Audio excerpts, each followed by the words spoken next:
नाश्त्यासाठी किंवा लहान मुलांच्या टिफिनसाठी आज आपण मसाला घावण कसं बनवायचं ते पाहणार आहोत.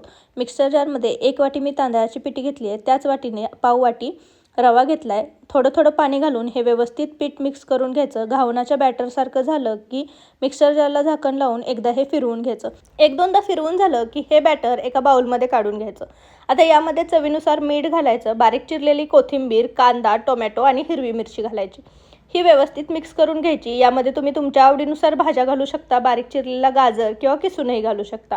हे व्यवस्थित मिक्स केलं की आता घावणाचं पीठ तयार झालेलं आहे. आपण तयार करूयात. तर त्यासाठी तवा गरम करून घ्यायचा आणि यावरती तुम्हाला आवडतील त्या आकारामध्ये घावण घालून घ्यायचे. छान दोन्ही बाजूंनी तेल, तूप, बटर काहीही टाकून खरपूस भाजून घ्यायचे. तर मस्त जाळीदार असे आपले घावण तयार झालेले आहेत. हे तुम्ही खोबऱ्याच्या चटणीसोबत सर्व करू शकता. तर याची फुल रेसिपी मी माझ्या चॅनलवरती टाकली आहे. वरती त्रिकोणात मी याची लिंक देते. आवडली तर चॅनलला नक्की सबस्क्राईब करा. थँक्यू.